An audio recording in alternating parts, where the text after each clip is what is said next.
I hope I never have to see another video on this Mofi Mobile Fidelity scandal again. I am sick of hearing about it, but if you're new, if you've been hiding under a rock, let me give you a couple facts and let me give you my opinion, which is going to annoy and probably anger a lot of people who are record collectors, but it is what it is. So the year is 2022, July. Earlier this month, Mike at the In Groove record store, great record store in Phoenix, also has a great YouTube channel. He is an audiophile, a record expert, above and beyond what most of us vinyl record collectors are. So hats off to Mike.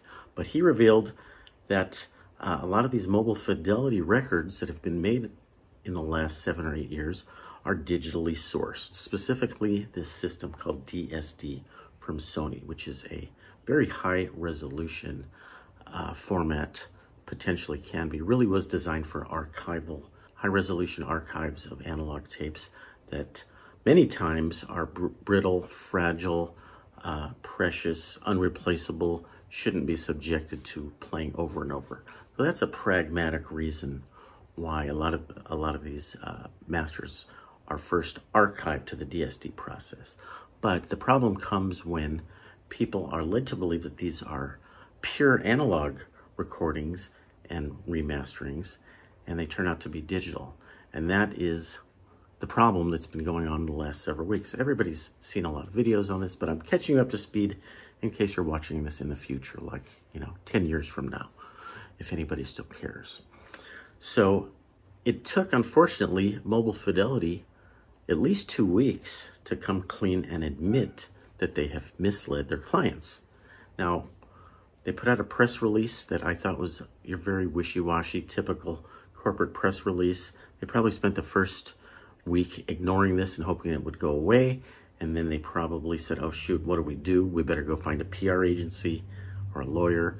And then they fashioned this sort of namby-pamby press release. They apologized, and they said they would be more transparent going forward. Okay. Good for them. It was kind of too little too late. They lost a lot of confidence. A lot of their clients lost confidence in them and now feel that they can't be trusted. I have a very different take on this, but that's where we are now. In addition to putting out the press release, they're also going back and labeling all of their recordings on their website and saying specifically what source material was it from. Was it pure analog? Was it from a DSD? Which quality of DSD? There's different levels and layers of DSD quality. They're all way much higher quality than CD Redbook, but that's the issue. Were people given the truth about how these records were made, or were they given a half-truth and then they were led to believe something? The semantics of what we're getting into kind of depends what you think all analog source means, or sourced from analog. It depends upon what the meaning of the word is. Yes. All records are sourced from analog unless they were recorded digitally, but was there a digital piece bridge in between? In many cases, the answer was yes, and people feel that they were misled by not being told that there was digital used someplace in the middle. Does it matter? Does it still sound great? Do these records sound worse once you found out that they weren't as good as you thought they were? Or is that all in your head? Show me on the doll where Mofi hurt you. This is a lot of audio foolery, audiophile foolery. These records sound great. They will continue to sound great. And if you're saying, I wouldn't have bought them had I known, well, we don't know.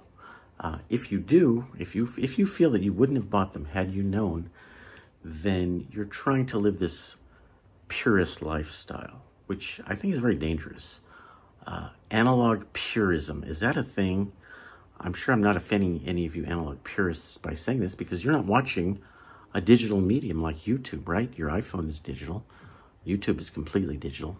Wouldn't it be great if they could come out with an analog YouTube and there would be thousands of people playing laser discs in this giant warehouse? Anyway, so my opinion on this is going to diverge from a lot of people's opinions, but actually I agree quite a bit with people like Ken McAuliffe and Steve Gutenberg. Hey guys, these records still sound phenomenal.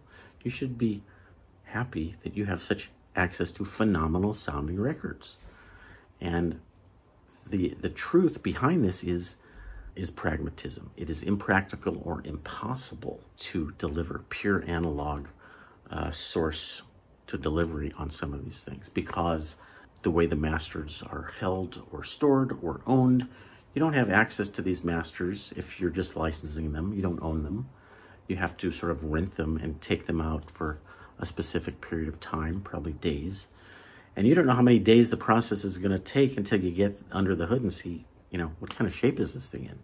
So for pragmatic and practical reasons, it really makes a lot more sense from the record company's point of view to run a very high quality digital archival copy like a DSD, and then you can put the precious master back in its temperature controlled vault and let it sit there while you go on and mess around and try to get the best sound out of that DSD file and turn it into a piece of vinyl.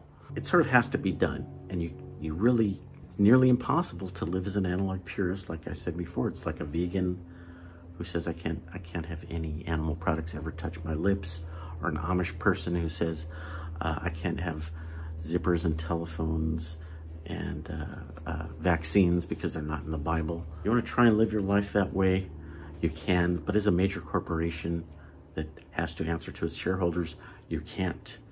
Are you really saying that Mofi should have done 2 complete separate mastering processes, one for the SACD, which is, a digital disc, and one for the vinyl? That would double the cost of the whole process right up front. Digital is here to stay. It's getting better. It's going to continue to get better. It's as good as, if not better than, some analog processes, right? Otherwise, you're becoming what's called a Luddite. You're freaking out because you don't like technology, even though you don't understand the technology. Okay, when digital first came out in the 80s, CDs, not that great of a format, okay? It's missing all the information above 20 kilohertz. And today we know that people hear and experience lots of stuff above 20 kilohertz, but that's a subject for another video. Just because your ears don't hear it doesn't mean you're not feeling it, sensing it, and experiencing it. That sounds redundant. So yes, CDs were not great. They continue to not be great, but digital is getting better and better and better and better. That's not the issue, Greg. They lied to me. Okay, what are you going to do about it? Are you going to move forward with your life? Or are you going to have a lot of pent-up anger? And you're going to take that out on your family and your coworkers and maybe smash your car and drink too much? Or are you just going to live with it? Because the reality of living in 21st century planet Earth is our corporations lie to us every day, and our government lies to us every day, and our sacred institutions and media sources lie to us every day. And it's really up to you to be a good consumer of information and figure out who you want to trust by doing your own research and figuring out what's important and what's not important. There are big lies and there are small lies. And this is a small lie.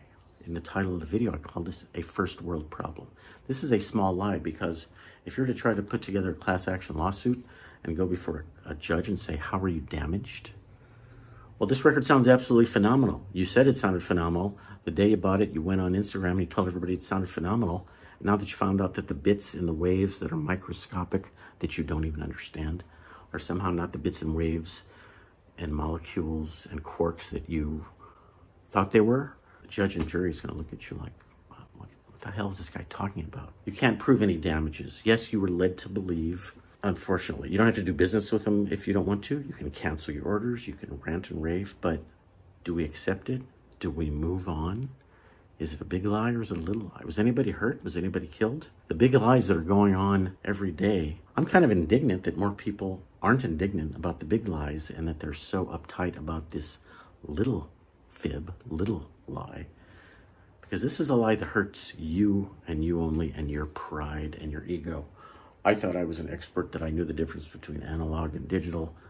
And then I found out I was fooled and I really can't tell the difference. And that hurts my ego. I'm more concerned about the big lies that hurt humanity, like the future of the earth, like the cleanliness of our environment and people's rights and 1 billion people who don't have access to food or clean drinking water. Greg, you sound like a raving lunatic. Yeah, that's okay. The big lie that I haven't seen anybody make a video of is our wonderful Universal Music Group, UMG, biggest music entity in the universe. Universal, yes. And they burned down their vault that stored 500,000 precious analog master tapes. They took this away and stole this from future generations. Some of the most important musicians and artists and poets and creators that ever lived from the 20th century, analog masters that were burned up in a fire here in Los Angeles, California. And they didn't tell anybody about it for a year. I'm sorry, 10 years. They kept it a secret from 10 years. Are there any class action lawsuits? I don't know. But I'm much more upset about that than I am about your bits and your waves on your Mofi. I don't fault you if that's how you feel. That's your world. That's what you believe. That's what's important to you. I'm not really, am I criticizing you? I don't know. I'm ranting. Okay, I'm disagreeing. I'm agreeing to disagree. I'm not trying to insult or criticize. I'm just disagreeing here, okay? Music is a wonderful thing in our lives. We should be happy to have it. We should be happy to enjoy it. We should be satisfied with what we have. If we have only access to a DSD file that's ultra mega high resolution, but it's not analog, and the difference is 1/18 of 1% of resolution, be happy you have that. Go on with your life, living and enjoying music and sharing music with people. And if you say, well, I wouldn't have bought those had I known, and all these people wouldn't have bought those, then Mobile Fidelity wouldn't have had the money and the resources to keep doing the great stuff that they're doing. Well, I want a special one that's made just for me and 600 other people who can afford this. I really am opposed to that elitism in music. I would rather have 3 or 4 or 5 great albums of new music that I haven't heard before for $15 to $20 to $25 each. Then I would have this one special super ultra copy of a record I've heard 1,000,000 times. Kind of Blue. I got 4 copies. I've heard it 1,000,000 times. Love it, but I'm not going to invest hundreds of dollars to hear it 1/18 billionth percent better. You can if you want to. It's your money. My opinion. Spread the love. Let new artists and musicians into your life. Listen to new music. Listen to new artists. Keep expanding. Keep growing into new music that you haven't heard before. And give new musicians a chance. This idolatry, what's the word I'm looking for? Canonization of these classic records that were cool when you were in high school. Bob Dylan or the Beatles or Miles Davis or whatever. I get it, but you're missing 90% of the music out there when you put all your money into this version of the record that you've already heard 1,000 times, but you want to hear it a few more times. This is one guy's opinion, ranting and raving. Most of you are going to disagree. That's fine. Send the hate mail, but keep an open mind and be pragmatic. You know, companies have to do things on a budget.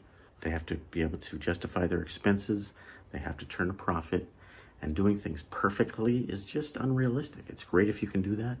If you're a multi-zillionaire and you can afford the last living dodo bird egg in your omelet, or a Fabergé egg. I shouldn't use 2 egg examples. Fabergé egg. You know, if you can afford to buy the Mona Lisa and use it as your tablecloth, good for you. Let's talk about music. Let's talk about what really matters. It's all about the music. It's not about the dots and the blips and the waves that got the music to you. I consider myself kind of an audiophile, okay? I've got 2 Riga turntables. One is pretty nice. I've got a Threshold preamp and Conrad Johnson and tubes, and well, my ears suck because I'm in my 50s, but I really look forward to technology, especially digital technology, that's going to continue to make our music sound better and better. And I got some news for you that's going to freak you out. AI technology can do anything. AI technology can take a crappy version, a CD version, or even a cassette version of a record that you love and make it sound like it's analog. Get rid of all the noise, add all the higher octaves, add the ambience. It's just a matter of time till there's a chip on my CD player that will translate 44.1 Redbook audio into something that sounds better than the reel-to-reel master. That's impossible, Greg. You can't add anything back. Yes, you can with AI technology. you certainly can. If some company decides they want to do that, we already have things like harmonizers that add in those extra octaves, tube amps add in those extra octaves that are missing. One of the reasons we love analog versus Redbook digital is because those extra octaves on top are missing. Those can be added in via digital or analog processes. I look forward to music and music getting better. I hope it happens before my hearing goes to crap. That's enough ranting for one day, guys. Thank you. Wait, where's the button? Thank you. Consider subscribing. Consider unsubscribing. Consider sending me some hate mail. I would love to hear it. We at Mobile Fidelity Sound Lab are aware of customer complaints regarding use of digital technology in our mastering chain. We apologize for using vague language, allowing false narratives to propagate, and for taking for granted the goodwill and trust our customers place in the Mobile Fidelity Sound Lab brand. We recognize our conduct has resulted in both anger and confusion in the marketplace. Moving forward, we are adopting a policy of 100% transparency regarding the provenance of our audio products. We are immediately working on updating our websites, future printed materials, and packaging, as well as providing our sales and customer service representatives with these details.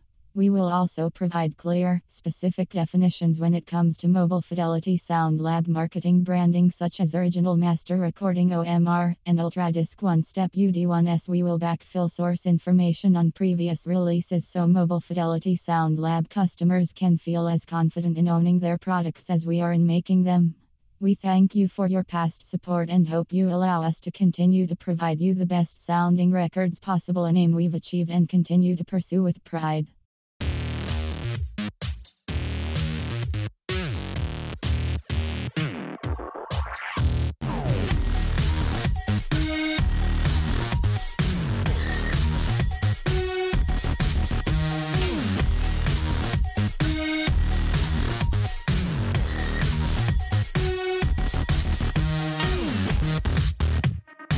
We'll be right back.